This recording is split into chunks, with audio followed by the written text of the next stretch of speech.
It's harvest time, and all over the country, the race is on to bring in our food. And what's fantastic about our island is that over half of what we eat is produced here. British growers are at the top of their game. Many of the crops they grow are truly world-class. But with unpredictable weather and changing consumer tastes, it's a tough business. Have we had enough summer sun for a bumper crop? Or has this year's wet August washed away the harvest? This is the time of year where growers across the land find out whether the blood, sweat and tears they've poured into their farms has paid off. From acres of oats in the north to mountains of sugar beet in the east. And orchards of apples in the west.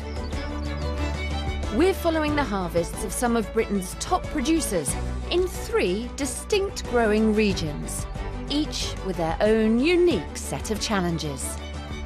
This is the moment of truth. Who's had a good year?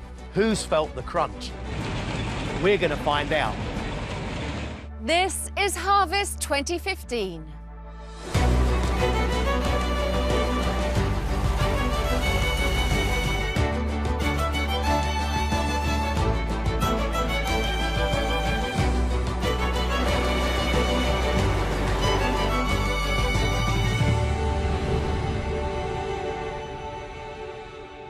Welcome to beautiful Somerset, cider country. We are here just at the start of this region's most famous apple harvest. Tonight we focus on produce that grows in the west of Britain.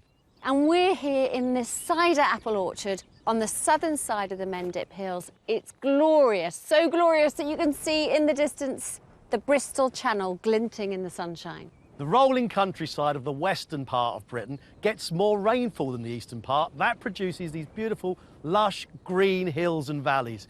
Perfect for growing one of my favourite treats, the cider apple. Tonight, we'll watch the harvest come in and meet one farming family who've turned the fruits of their labour into a multi-million-pound global business. And we'll be meeting other pioneering farmers from the west.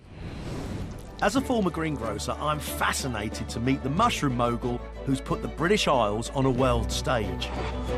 I get my gardening expertise challenged by a soilless revolution. I've never seen celery grown on a raft before now. And farming reporter James Manning heads to Shropshire, where farmers are twitching over their hedgerows at the crop grown by the new kid on the block. So, started off in your garden, and now we must be standing in what is a 30-acre field. I mean, this is pretty exciting stuff, isn't it? Overall, 2015 was a pretty good growing year. And we might not have particularly loved the wet August, but it's good for plumping up apples. Of course, heavily laden trees, they need harvesting. So, who's the family behind this bountiful orchard?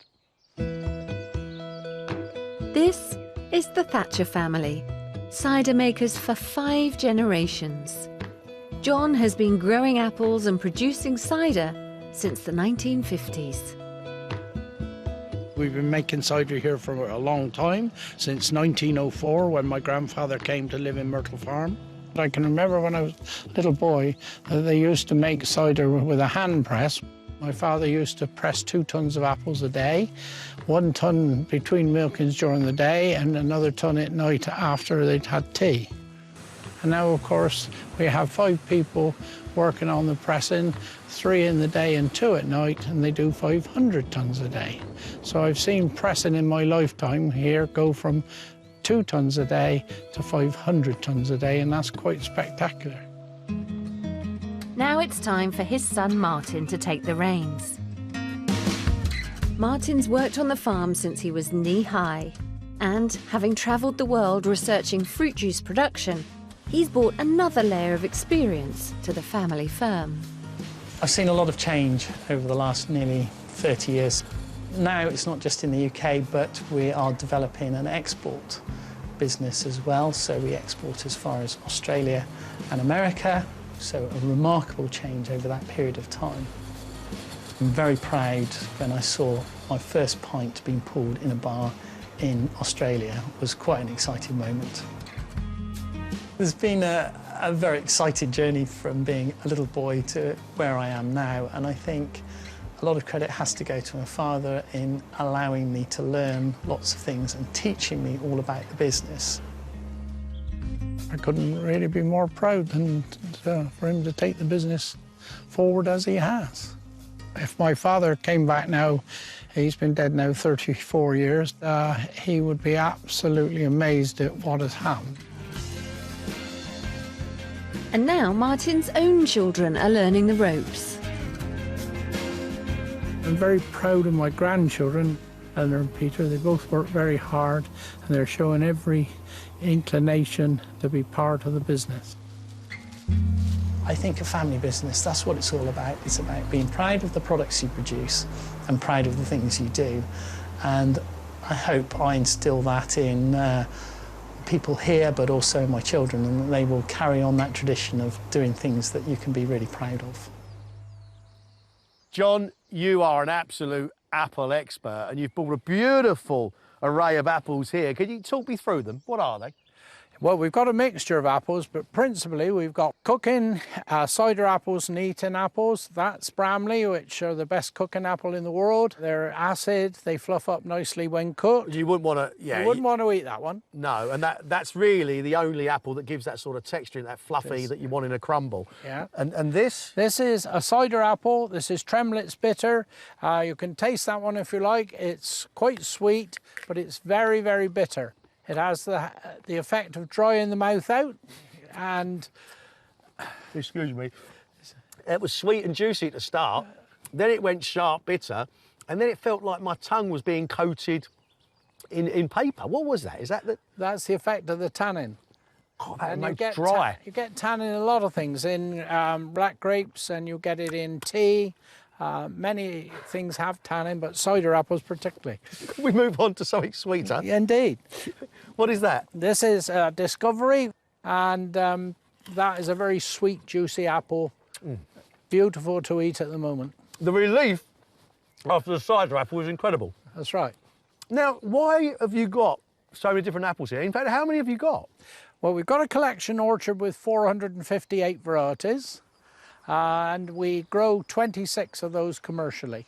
We grow a lot of different apples to spread the harvest, to spread the pressing.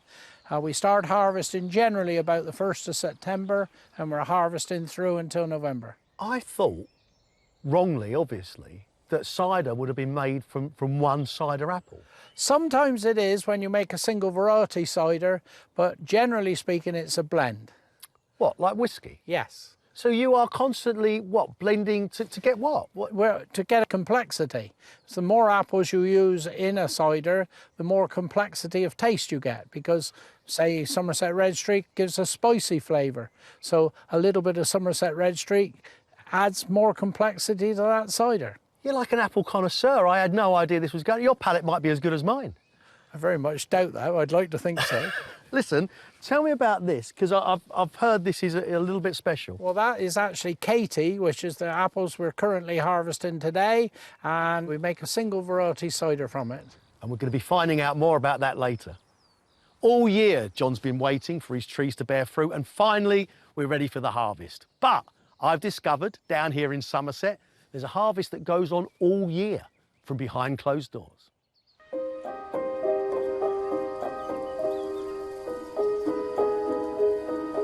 Tucked away in an idyllic corner of the West Country, Langford in Somerset is home to the largest mushroom farm in Europe. Outside, it's a sunny day in May, but inside these cavernous growing houses, it's perpetually autumn, which is the perfect time of year for mushrooms to grow. It's always amazed me that mushrooms grow perfectly well in the dark, when loads of sunlight is absolutely crucial as an energy source for plants. But then mushrooms aren't a plant at all.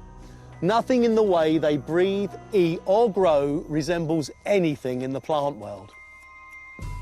We're used to finding them in the vegetable aisle at the supermarket, but actually they'd be much more at home between the steaks and the sausages. Mushrooms have much more in common with animals than they do vegetables. Mushrooms are the fruiting bodies of a macrofungus called Basidiomycota. And although there are 1,000 known species of edible mushrooms, we are creatures of habit here in the UK and only eat around half a dozen.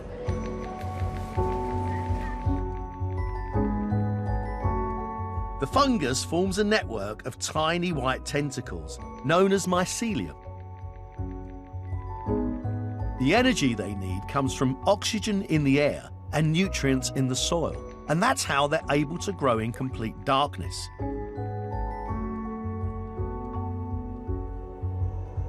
Ronnie Wilson is the owner of Langford and the mushroom mogul behind Monaghan Mushrooms. So here we've got a selection of the mushrooms you grow. That is correct, yes. So take me through these. Well, what we have are some brown mushrooms and some white mushrooms.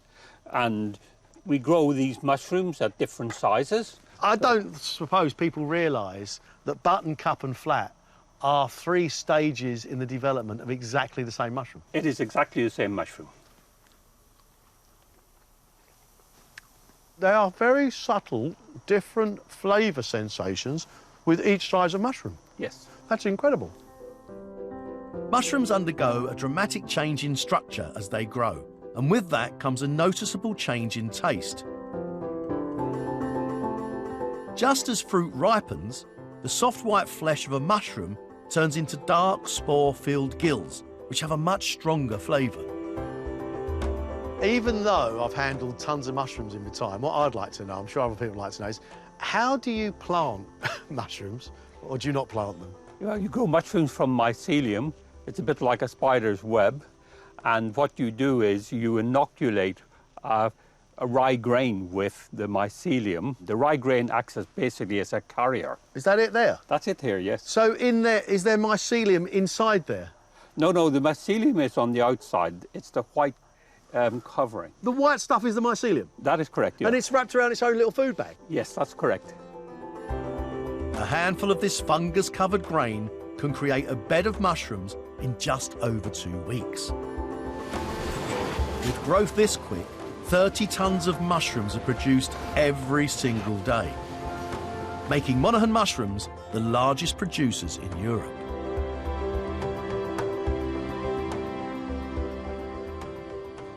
Ronnie, you seem to me to be somewhat of a mushroom alchemist. What's the secret? It's just about consistency, about developing routines and patterns, and making sure those routines and patterns are ruthlessly implemented. But we have got computers, we've got guys who do nothing else but monitor the process.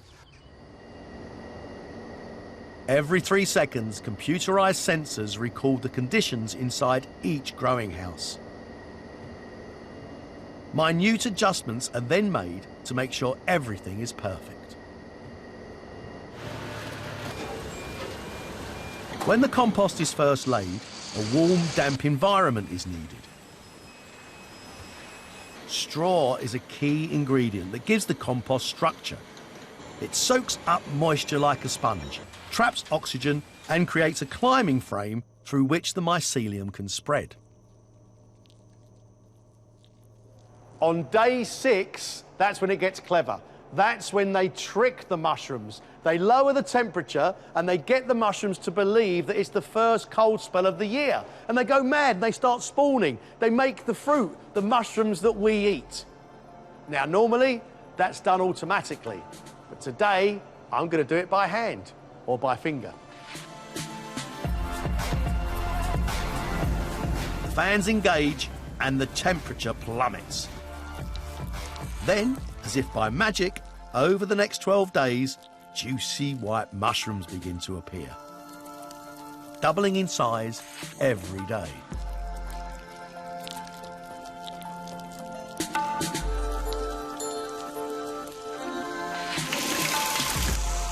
Despite the high-tech wizardry that controls the mushroom's growth, they are still harvested by hand. Day 17, and it's harvest time. The gourmet compost is so potent and conditions so perfect that mushrooms can be harvested 3 times before the beds need replacing. Then, every month, the compost is wheeled out on an enormous conveyor belt and the whole process begins again. I never thought I'd hear myself say that mushrooms are beautiful, but seeing them all grow like that, so many of them, they were stunning. It looked lovely.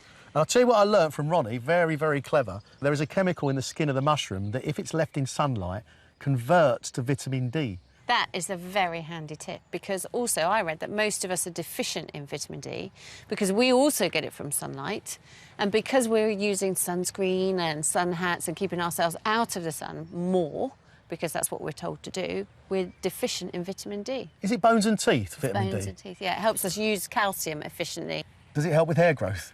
No, I know where you're coming from, but it won't help with hair growth.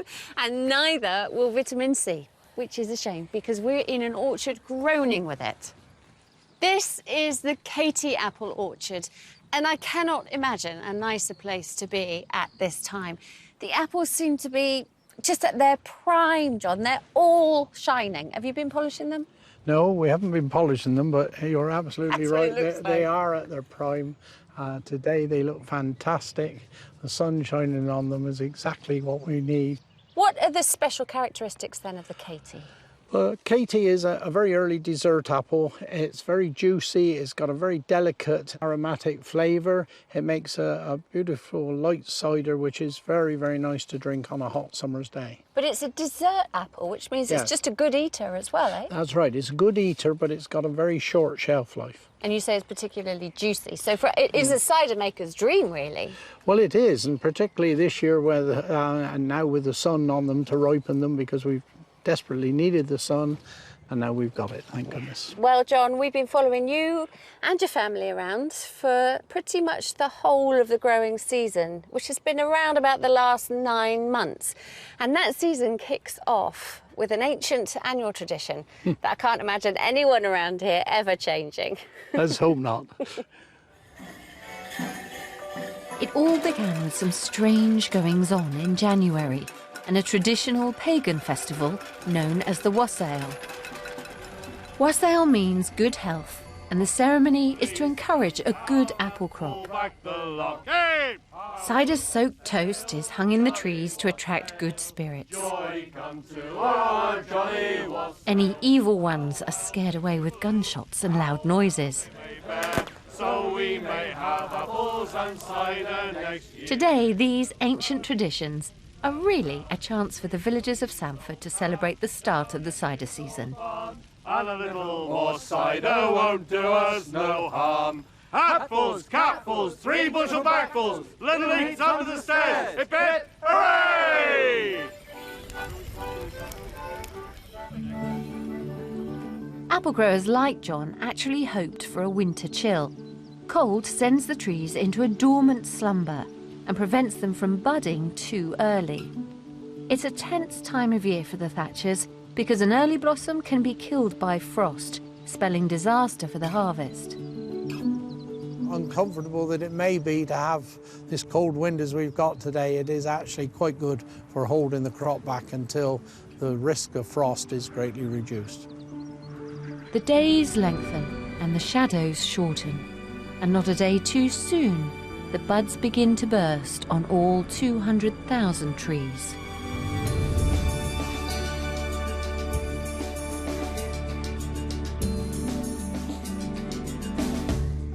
I know there are a lot of things that can go wrong between this stage and having the apples to press for cider, but without blossom, we have no crop. By the first week of May, the orchard is springing into life.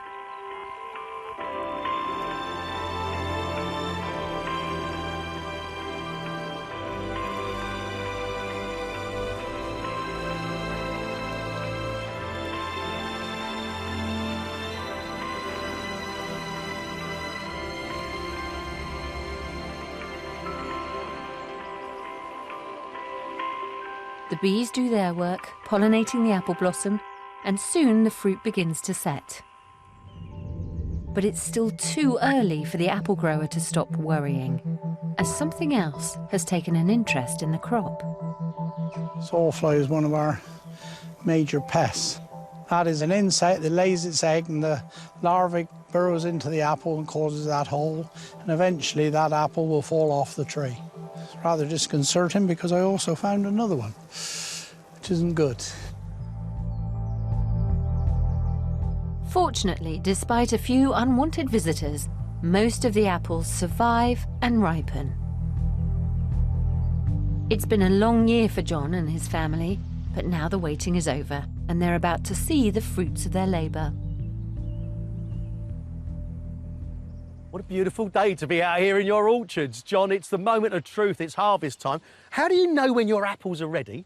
By how easily they shake off the tree. If you shake a branch, depends how easily they come off, and how sweet they are when we taste them, and how juicy they are. So what are you going to do, grab I'll one? take one and try one.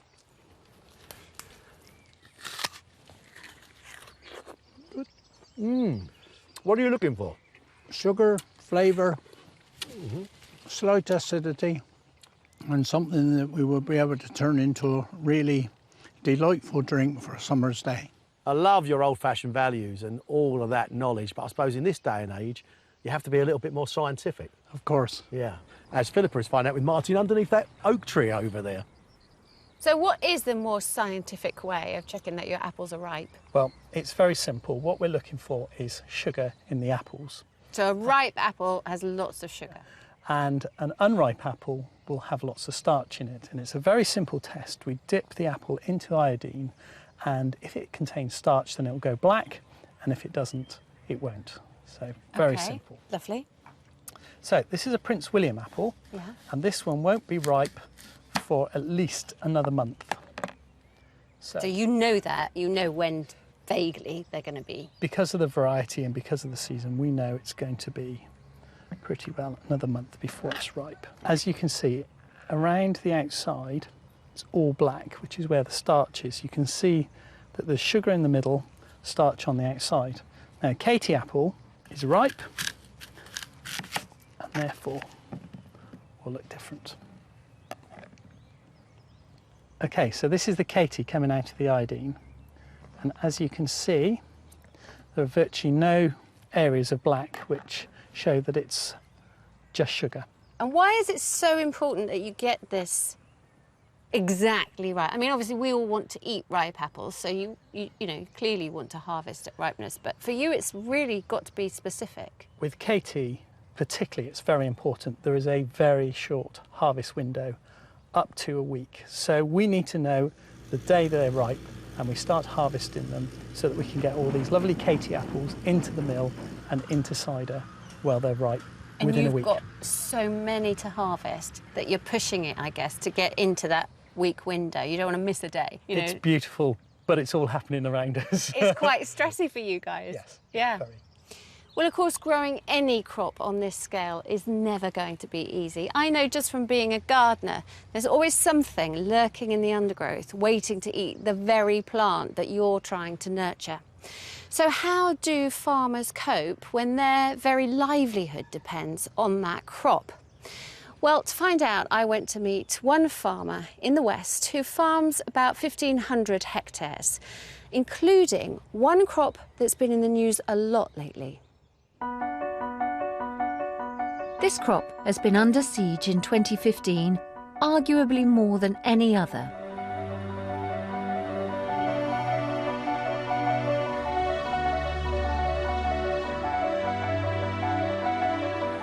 Oilseed rape has exploded in popularity since the 1970s. By May, it brings a riot of screaming yellow to our countryside, but won't be ready to harvest by Cotswold farmer Jake Freestone until later in the summer. And this is what you'll harvest? Exactly the same seeds that we'll harvest from here, the end of July, beginning of August sometime. And they're tiny but oil rich, eh? Very, very oil rich, about 45 to 48% oil. A fantastically healthy product, very high in omega-3s, and just really tasty and delicious. Yeah. Yep, absolutely love them. To get the maximum seed harvest, Jake must keep his plants healthy right through the growing season. And that's the challenge for any farmer, defending their crop against an entire army of pests. From pigeons to slugs, and a whole raft of mini-beasts. So if we look very, very closely into the actual flowers, we will probably find, and here are some here, we've got some pollen beetle. Oh, yeah? Little black ones. Little black shiny beetles. When the crop is at this stage with a few yellow flowers, actually they're quite a beneficial insect, so they're actually helping us with the pollination. Good, because you've got another one in here. That's good. As long as he's on the flowers, yeah. That's the main thing. What we're not keen on is when they actually start to bore into flowers that haven't opened yet. So the buds. So the bud stage. And they're after the pollen, so they'll actually bore in through the side of that unopened flower, and then effectively that terminates that flower. As their name suggests, pollen beetles feed on the protein-rich pollen of the oilseed rape. At this time of year, its fluorescent yellow flowers act like flags, luring them into a bountiful feast. Fantastic for pollination, but in large numbers, these beetles damage unopened buds too.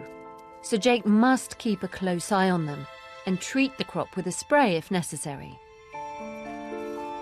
Also roaming the crop is an enemy army of seed weevils. When the seed pods of the pollinated flowers start to develop, the weevils use their proboscis to bore a hole before laying their eggs inside.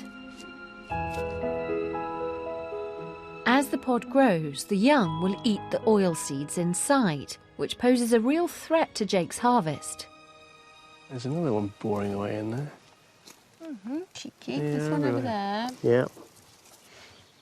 So there are actually quite a few. I've got an untrained eye and I keep spotting them. Yes. What are you going to do about it then? Well, at the moment, looking at the amount of flowers that we've got coming and the amount of pollen beetles and seed weevils that we have in here, probably not going to do much about it, to be honest.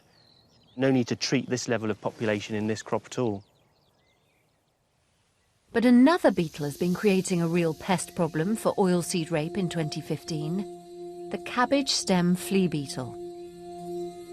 The crop was planted last autumn when its soft sprouting stems were vulnerable to the beetle's larvae.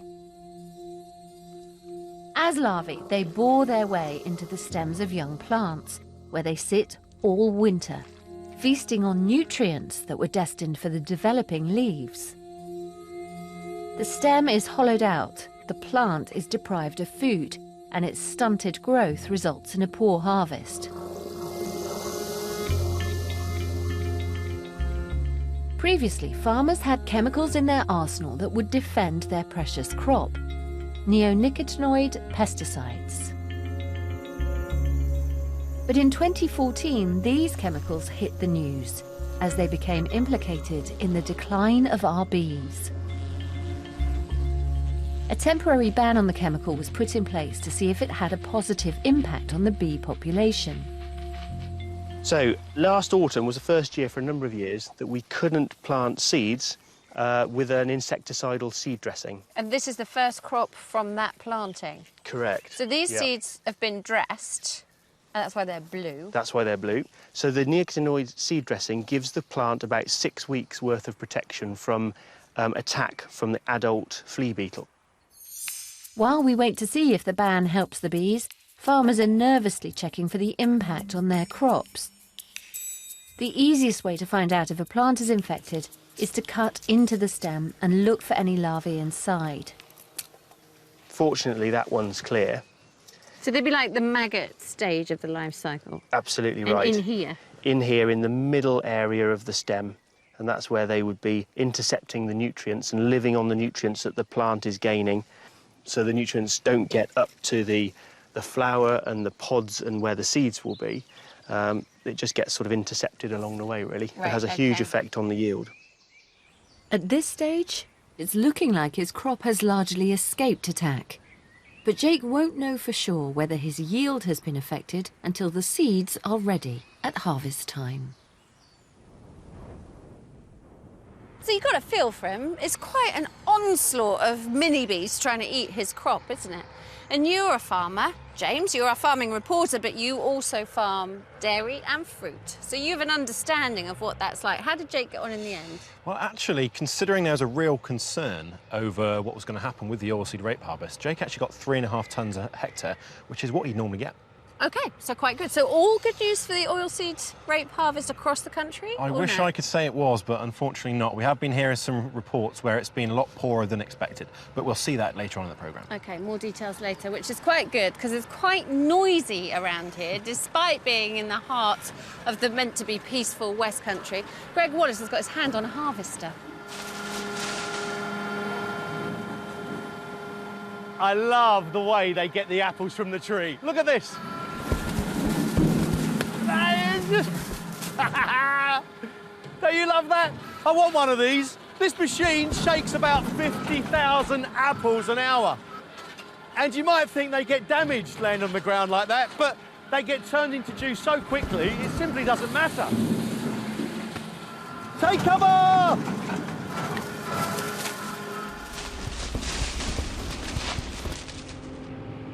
Well, someone's got to clear up after Mr. Wallace. And this is a much better machine, actually.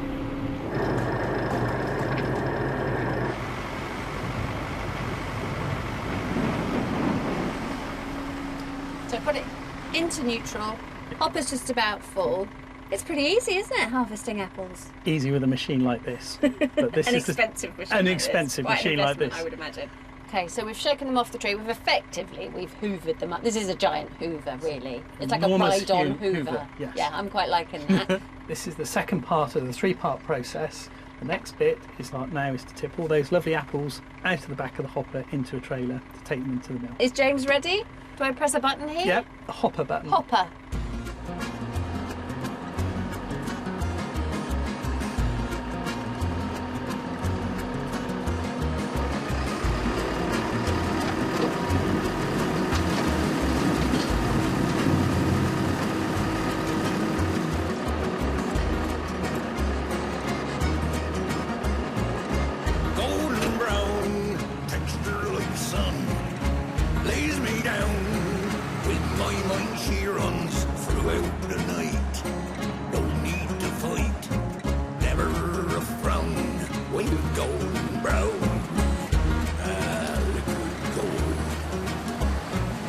Good lad, isn't he? Yeah. Back you come. Come on. Stop. Whoa. No way. Fantastic. Harvested by Philippa. That is amazing. That's amazing. That's about 10 tonnes. Well, that is incredible. That is an apple waterfall. So now what happens? They get washed in here, do they? That's right. They get washed in there and they're floated along an apple canal. Is that what's running below me here? Just below your feet, there's a river of apples that runs all the way into the mill, where the apples are turned into juice and then into cider. And Richard, you are responsible, I believe, for the whole process. That's right, Greg. Cider making on this scale requires a great deal of knowledge. Richard Johnson has been producing this liquid gold for 25 years and is the chief cider maker at Thatcher's. It's his job to convert 32,000 tonnes of apples into 80 million pints of cider. The basic principles of cider making haven't changed for hundreds of years. It still involves getting apple juice and adding yeast. The yeast will convert the sugar in the apples into alcohol, and the apple juice becomes cider.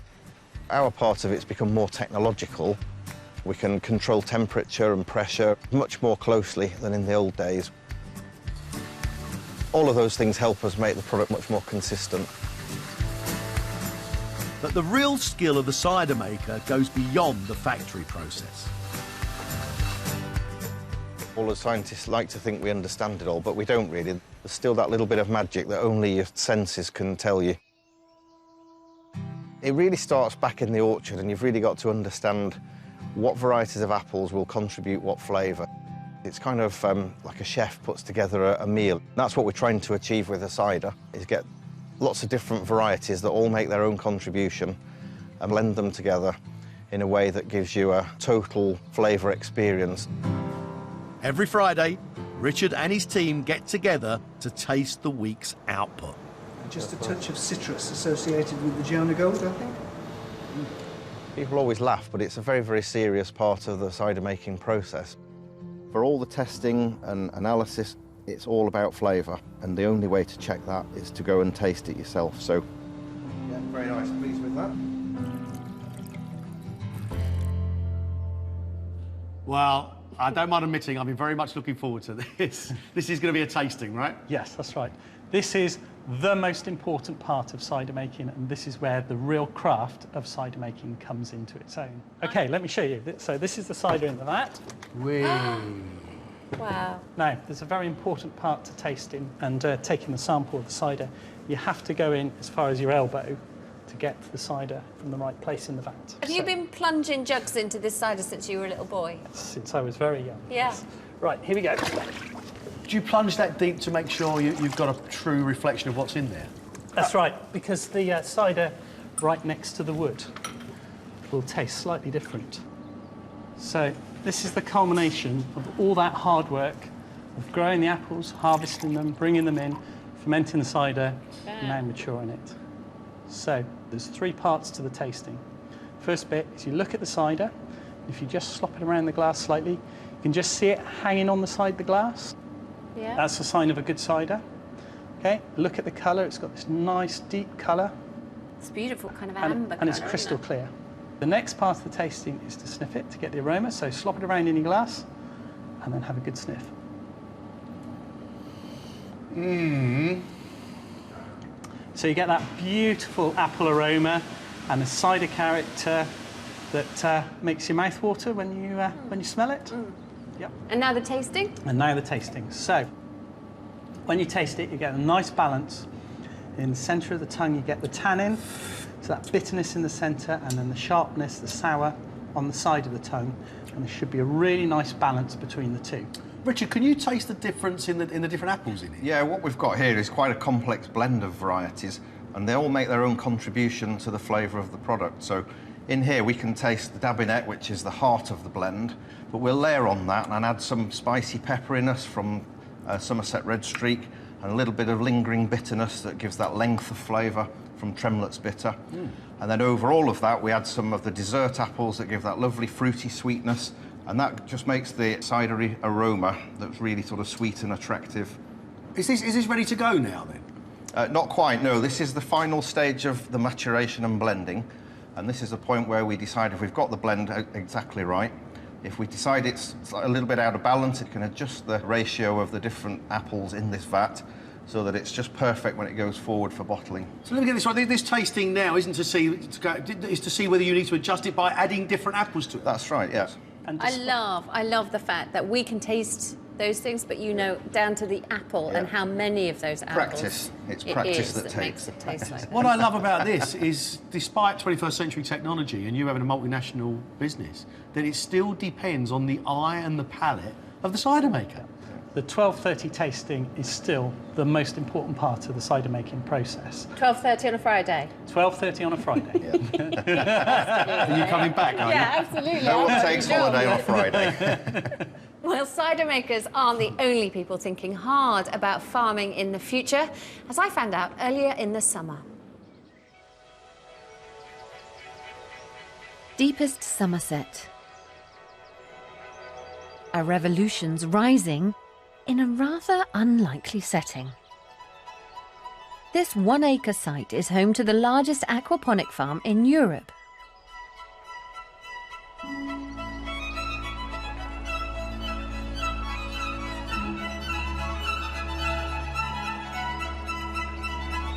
Antonio Palladino and Amanda Heron have developed a growing system that turns conventional farming on its head. There's no soil anywhere. There's water everywhere. And plants, they claim, grow 30% faster than with other farming methods. So you got strawberries? Yep. Oh, I just... Little alpine varieties. Oh, nice. We have some beautiful nasturtium growing too. Which Spinach? great for salads, yep. Tomatoes. Tomatoes, chard, beans. sorrel. This Garden of Eden could revolutionise the way we produce our food. The size of your courgettes already? Yeah. So what's Antonio's secret to all this abundance? Woo! It's windy. So what's this? So that's where it all begins. That's where it all starts. With what? With magic. What kind of fish are these? The rainbow trout. How many are in here? Just 400. 400 rainbow trout in here. And how many of these have you got? 4 times. So 400 fish times 4. 1,600 trout. Antonio's fish are the heart of his farming operation. He harvests them to sell. But before that, they turn pellets into manure, which he uses as a fertilizer to feed his plants. It's a system known as aquaponics, combining fish farming with vegetable growing. The beauty of it lies in the mutually beneficial relationship between fish and plants. So all the water leaving a fish tank, full of manure, it's coming through this big pipe and in the manifold, and it's divided into this area where the water literally feeds the plants, and we grow all these plants and all our food on the fish manure. So the water's flowing through with all that fish manure in it. Indeed. And the plants are just doing their job, sucking up the nutrients, growing, growing, growing. Yes. And the water carries on its way. Yes. And so from here, where does it go? By gravity, it flows down and goes to the second area. Antonio's plants grow in 2 types of bed, clay pebbles, and for more water-loving plants, floating rafts. All the water coming down and flowing from our beds is now coming down here. I've never seen celery grown on a raft before now. It's the Aztec way. It's so simple. So the Aztecs grew like this as well? Yeah, they used to grow on floating raft on water. But if they're in water like this all the time, why don't they drown? Because I managed to drown some coriander from overwatering it just last week. Yeah, all we do is use some simple aquarium air stone into the water to provide oxygen for the roots. So you've got bubbles of oxygen coming into here as well? This water keeps moving and flowing continuously and reuse cycle of water. With constant access to nutrients in the fish water, Antonio claims his plants yield 1/3 more than if they were grown in soil. And while his plants are busy using up the manure in the water, they're also filtering it, leaving the water clean and ready to go back to the fish. It's all part of the mutually beneficial relationship between fish and plants. And there's a secondary benefit to all this. It's the quickest harvest I've ever seen. They're quite easy just to pull out like that. So you take them out, roots and all, to take to market? Yep. And actually, the idea is that you can keep growing it on. So we'll wrap the roots around. And then when the customer buys it, takes it home, they can also keep it in water. So with the roots on. longer. So it'll last longer. And anything they don't sell just goes back in the raft where it keeps growing till next time. So do you think this is the future of farming? Absolutely. I mean, one of the challenges that we have is the lack of water. And water scarcity is becoming more of an issue, especially in desert environments and hot countries, but also in England. So this way, you're only using 5% of the water volume that you'd normally use in soil farming. Perhaps it's counterintuitive because it's a water-based system, but as it's continually recycled, the only water lost is what's absorbed by the plants. There seem to be plenty of benefits to this watery way of farming, but while the principles have been around for centuries, it's only in the last 20 years that aquaponics has had a resurgence in popularity. We'll have to wait and see whether more food will be produced this way in the future. It's just absolutely fascinating. Now, I'm used to hydroponics, but aquaponics, that's a completely different kettle of fish. And you're a farmer, so I would expect you to know, because this is the thing that perplexes me a little bit, is that not many people do it, and not many people even know about it. And yet, it's future-proof, it's streamlined, 30% extra yield, conserving water, which is something we all need to be thinking about. What's not to love?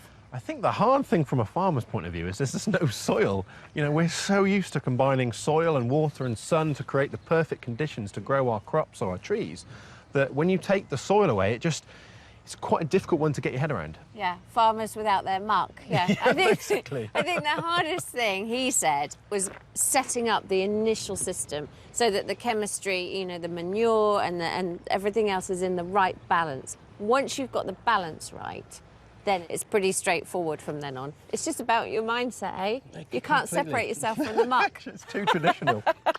You need to knock your head against the wall. You know, you farmers are quite inventive on the whole, would you say? Completely, and that's why I think this is so exciting. Yeah. And as you know, I think as soon as people can see that it is commercially viable, sky's the limit. Well, we're in the middle of these beautiful orchards, and I can't help but notice that the trees over your shoulder are now bare of apples. This side, at least, is still fully laden.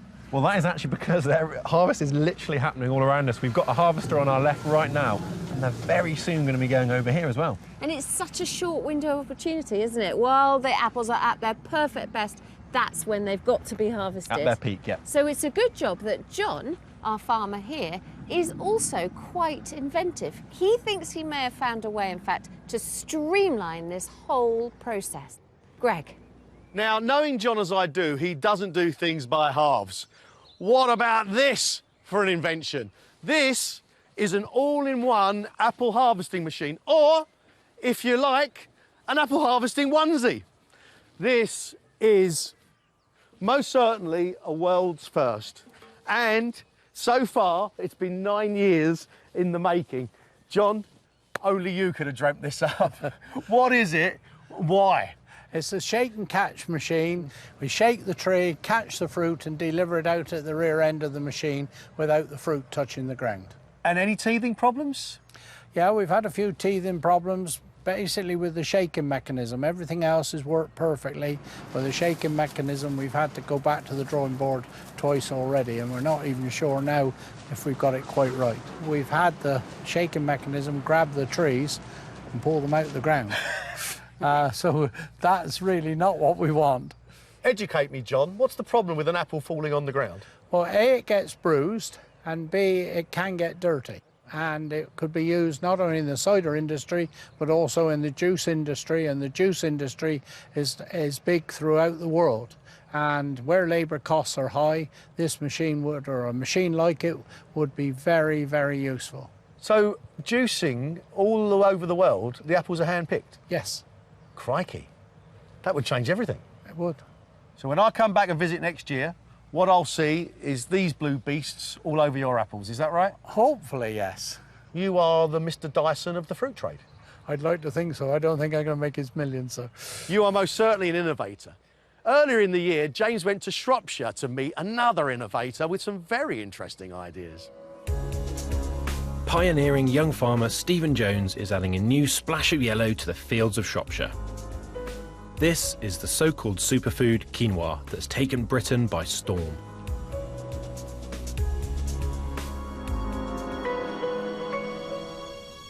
So, Stephen, the magic question, quinoa or quinoa?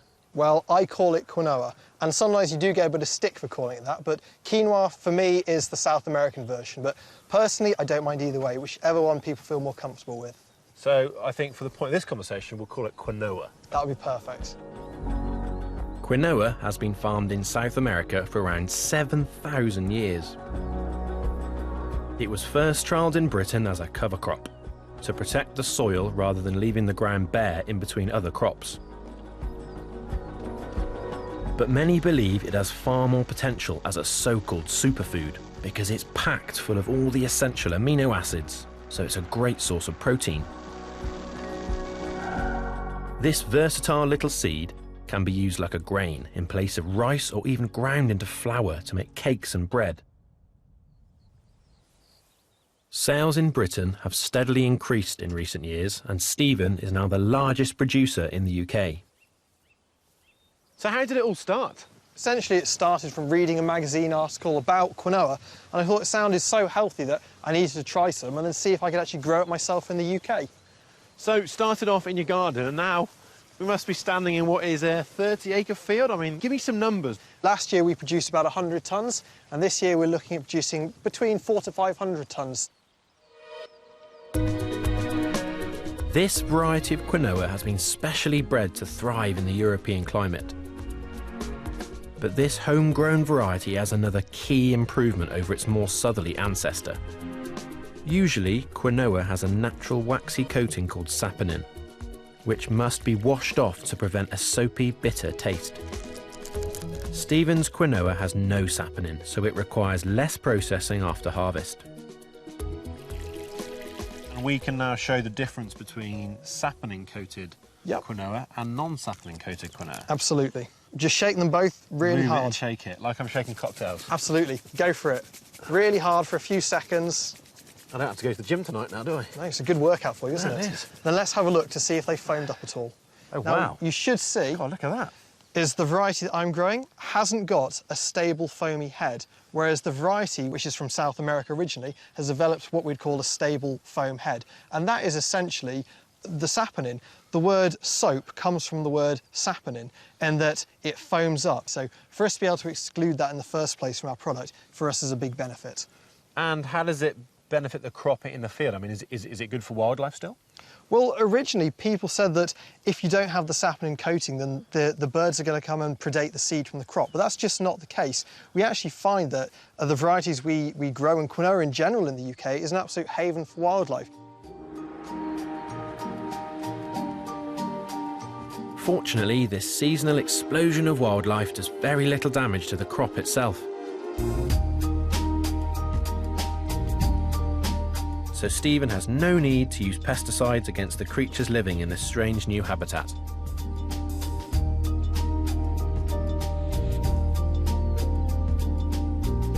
This has so much potential in a curry, in your porridge, in some bread and cake. But what excites me the most is that it fits so perfectly into our British farming landscape.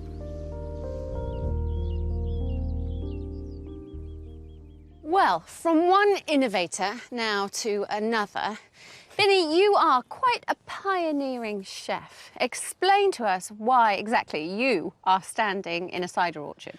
Well, I moved here to Somerset 10 years ago, and I realised that you have this wonderful drink called cider. And I've been cooking Indian food from such a young age, and I decided to develop a range of recipes that would match up with Somerset cider. Better matching than lager? Because we're quite used to drinking lager with our food from India. It's quite controversial, I might. Yeah, I guess it is, but you know what? What I find is people have a lager because they find it refreshing, but actually when you taste a lager, it's actually got a bitter aftertaste. And when you try ciders, for example, you get different notes. So you get your sweet notes, you'll get your bitter notes, and you get your oaky flavours. And with that, combined with using the spices and then cooking into beautiful Indian food, it really works there. So you got your vintage cider here, which it's got a strong character to it. Talk about the spices that you were inspired to use with this then. Well, the first thing I had to do was taste it, and you're right, it had strong characters and there's an oaky flavour to it because of how the cider's been prepared, I guess, in the oak barrels. So if you're looking for a strong flavoured cider, then the spices I used were things like the black cardamom. So if you have a smell of the black cardamom, the smell is quite oaky. And then I thought, right, the palate also has like the sweet and sour flavours and the bitter notes. So then I use cumin seed for the bitter flavours. Then you have things like coriander seed that you have the citrus notes.